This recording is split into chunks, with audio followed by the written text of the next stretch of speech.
Now, the S&P 500 and the Nasdaq 100 have had downside on the day, but you started to bounce exactly where you needed to at our key levels once again. But the biggest thing going into the market isn't even the action we saw today. It's what's going on tomorrow and what you need to be looking at going into the end of this week. Because tomorrow, the Fed, Jerome Powell, speaks and testifies before Congress about the state of inflation and most likely gets hard-hitted questions on what's happening with the rate cuts to come.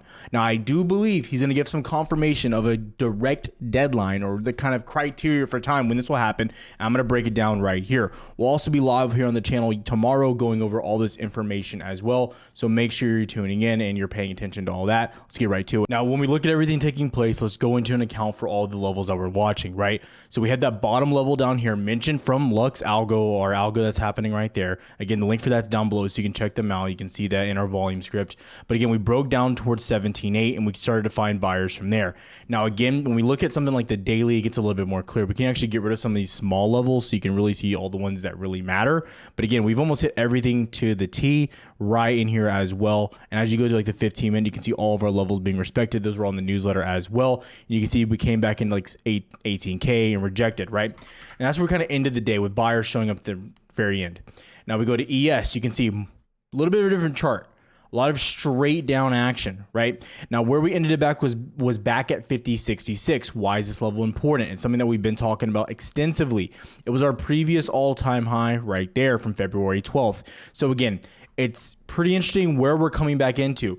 I wouldn't be concerned from a bull's point of view just yet. Now, again, the big level you want to hold above to say bullish is the one with all the arrows, 5107. Above that, you're very bullish. But we're right below that, so we're still in the area of caution. Now, what I'll say about this is you're getting a pullback into Powell speaking. It's not a surprise. It's like CPI, PPI, PCE. We never get great movement the day before a big inflation report. The day before FOMC, do we get good days? So it wasn't surprising. That's why I said yesterday, keep your head on a swivel, be patient, be careful, most likely get a great opportunity. That's why I try to harp on some of these things sometimes. And so again, very important. Today, we're going to be going over equities and stocks I'm liking because we didn't do that too much in yesterday's video. So pay close attention here. Now we go a little bit further, IWM. You still held above 200. You pulled back to 203, but you're holding up, right? DXY. Well, it was DXY moving up. Well, no, DXY is moving back down to sitting at the 200 SMA. What about yields, right? What are all these bearish indicators that have really helped us over the past few weeks for confirmation? They're all still coming down, right? So what does this tell me that yields and the dollar are coming down with what's happening with the market? It tells me that you're probably just getting investors hedging. You're having investors doing what investors and hedge funds do, protecting their capital. They're not YOLOing the day before the Fed goes and talks, right? What happened last year at this time? The banking crisis, all like, caca hit the fan, right? Things went terrible. So it makes sense that we're slowing down here. Now, when we take it a step further, you go and look at some of the data here as well. Tuesdays and Wednesdays, typically our worst days. 47%, yes, you're reading this right. This is green and red days. So 72% of Mondays are green. 47% of Tuesdays, red. Wednesdays and Tuesdays have the majority red day. So if you flipped a coin, you have the best odds going on Tuesdays and Wednesdays to be red. Tuesdays specifically, because usually big data comes out on Wednesdays. Happening again this week. So not coincidental here. That's why we look at this. Go into volume, we look here. Now, in my opinion, volume doesn't tell the full story here. My personal opinion. Because if you look here and you're at 70 million, like, well, you had an increased volume. You had more than yesterday. It's really not. If you consider how much SPY moved today, the range that SPY traded in today, you dropped from 511 down to lows of 504. Pretty decent drop there. Some aggressive selling, you might add, right? But the average volume here, we go and look at the average volume. What is it? Your average volume here is above 75 million on Tuesdays, right? Now, we know Mondays and Tuesdays are our lowest volume. So I do want to highlight, again, not a lot of volume was traded today, right? When we've seen sellers take control or reversals really happen, a big signal there is usually volume. Now, I'm not saying this couldn't be a reversal, but what I am saying is that you should be careful before you prejudge this or jump to a conclusion. Because as you're looking at this right now, there's still some major warning signs that this could easily rebound. And I do believe going into tomorrow, it's going to be very interesting with what Powell has to say. Now, I don't want to rant for too long, but I got to get my opinion out there.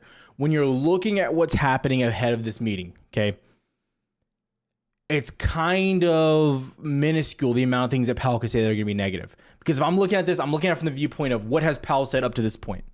We continue to say PPI and CPI, they're going to be bumpy to get inflation where it needs to be.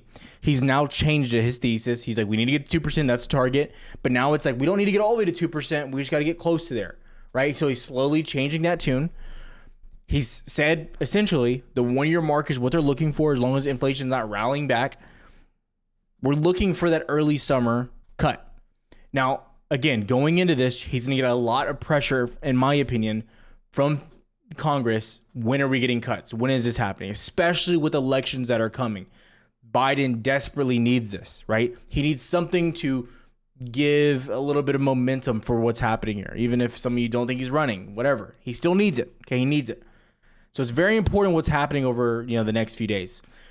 Personal opinion. I think things go well. I think this is a great opportunity in the market right now. I'm not overextending. I'm not buying blindly. I'm going to react to what happens and what is said. But I'll say, I don't think this is going to be terrible. I'm going to tell you right now, I don't see the bad outlook right now, unless Powell has looked at this data and has held it inside and not said anything for the past 3-4 weeks. Totally possible. We do have a Fed meeting coming up very soon as well, but this is definitely going to be the most important thing. This will dictate what is said during the Fed meeting as well. And you'll really have a grasp or an idea of what's going to be said at that meeting just after listening to what Powell says over the next 24 hours. So again, pay very close attention to that. I also forgot to mention Edgefold. Their link is down below. If you guys want to check them out, you get a free trial. So make sure you look at their data. But yeah, so we're going to go back in here. Again, I don't want to waste too much time. I looked over some of the inflation data already. Let's go right into names we're liking. Number one, Apple. You guys are going to have questions about it. I know. Apple, you broke the 200 SMA. The rest is history. You can only go long over the 200 SMA. You now formed a massive supply there. You have nothing else. Okay. So what am I going to say here? Apple's weak. Simple as that. You're looking towards 164, 165. Now you broke below your key level 176. We knew under that it was going to get really bad. So yeah, you're really gross here on Apple. I'm not looking for upside. If you get downside, Apple's a good name to look for downside or continuation. NVIDIA. I actually love NVIDIA. I think today was it was a good opportunity, great opportunity. But I think you have to be patient just to get confirmation, especially on a name like NVIDIA, because you never know what's going to be said by the Fed. But I like what they're doing here. I like it a lot. Okay, I'm going to tell you that right now. I like it a lot. So I'm looking for continuation upside back into highs, 875, and breaking back into 900 over the next few weeks. I'm telling you right now, NVIDIA is very strong. And the way that you held, I was looking to trade the gap to the downside today. But the way you held this, made higher lows after, just incredibly bullish here on NVIDIA for myself. Got to watch it. You're looking for a break amount above 875. Coinbase, a little bit switching it up here. Coinbase, we said above 208. You're getting into that push up. Now, my target is closer to 270 here. Now, Coinbase has had a few issues with their platform shutting down, things like that. That's the concern. Other than that, I'm going to go over Bitcoin here in a second. I think Coinbase is going to start running. The biggest factor here for me is I look at the daily chart. You can go look at the weekly too. Let's look at the weekly. It'd probably do us a little bit more justice. You look at the weekly here. I mean, you're working your way back an all-time high. We'll say all-time high, you have 370, and then you have your all-time high from IPO was at 430. I don't know if you're going to go to 430, but whatever. That's where you're looking. Look at MicroStrategy. It's already made new all-time highs. 1365. It's volatile. It's down. It is down from all-time high, but I'm just telling you, you've made your all-time highs here on MicroStrategy. You are bullish as you can get on MicroStrategy.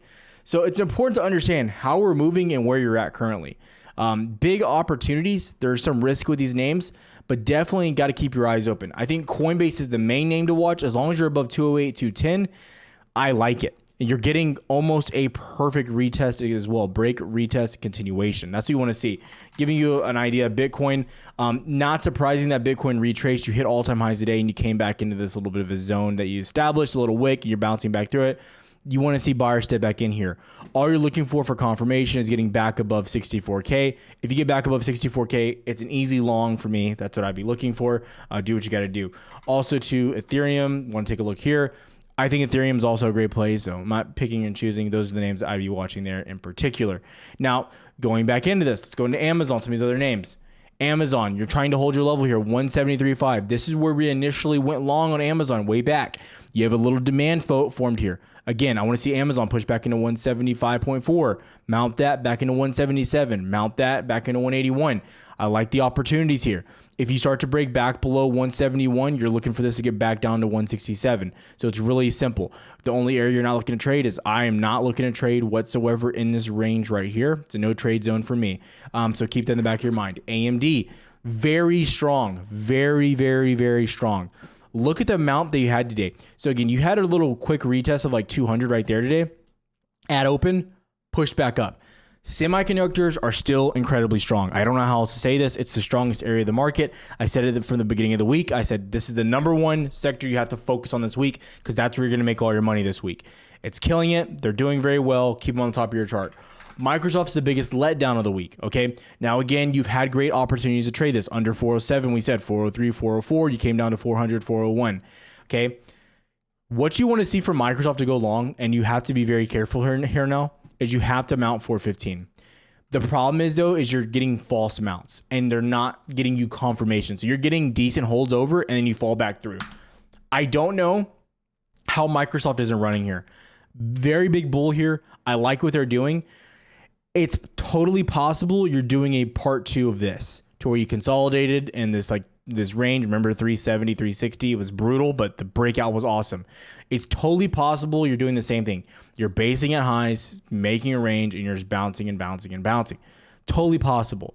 Okay, so keep an eye out on Microsoft. I like it. I really do believe over 415, this thing could run with ease, just like it ran before. So definitely keep it on top of your list. Tesla gave a few breakouts on this one, a few rundowns. Now we came right almost into our level today at 177. I had a little bit of a trade, got stopped out at the trailing stop losses.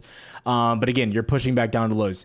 I haven't been covering this because again, it's just not that bullish. What are we doing in strong trends in a bullish market? You trade the upside. In a bearish market, you focus on trading the downside. That's how I trade, okay? So again, Tesla, we had the good run to 205. After that, I stopped trading it above the amount of 194. You could have got back in under 194 to the short side, but it just never got the opportunity for me. And now you're back down at lows. If you get back above 182.5, I like the upside potential, but besides that, I'm just not interested. I'm not watching. That's what I'm looking at here. There's nothing too crazy, nothing I need to be watching there. Meta, basically trending at all-time highs as well. Now you're coming back down into some previous all-time highs here at 490. I like that hold. That's a good hold, 48, 490. So again, I'm looking for Meta to get back above 494. If you get back above 494 here, I think you're pushing back into highs. So you want to see the mount of 494. Now that's how I'm trading right now. I want to be really clear. I'm only looking for upside on the break and retest of these opportunities. And I'm watching Nasdaq and all these very, very closely. Okay. I'm going to be reacting to what the market's giving me. I'm not taking guesses. I'm not shooting from the hip. I'm trading according to my plan. That's how I'm attacking the market. If you have questions, comment down below. Have a good one, traders.